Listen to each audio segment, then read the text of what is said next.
In today's video, I'm going to teach you how to create a formula field in Salesforce. This process will help you automate calculations and streamline your data management, providing you with more sophisticated insights into your business operations.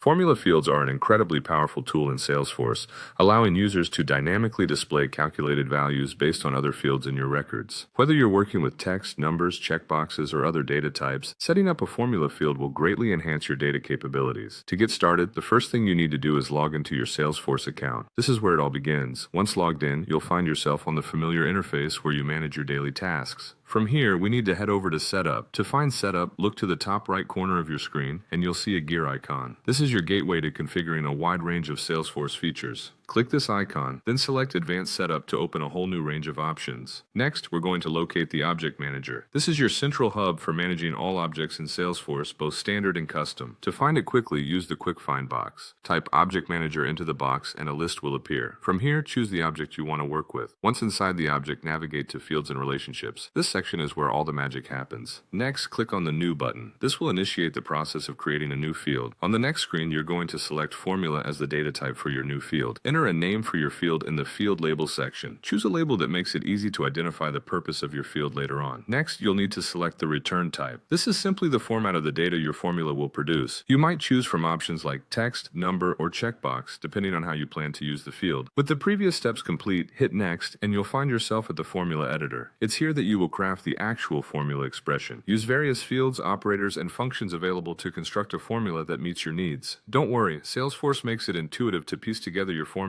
with a simple click and add method. Before we finish, we need to check our work. Click Check Syntax to ensure there are no errors in your formula. This step ensures that your formula runs smoothly once live. Good syntax helps prevent data errors and ensures accurate calculations. Once it passes, click Next again to set the field level security, which determines who can see or edit this field, maintaining the confidentiality and integrity of your data. Finally, click Save to complete the process. And there you have it. You've successfully created a formula field in Salesforce. Your new formula field is now ready to work behind the scenes, enhancing the way you interact with your Salesforce data.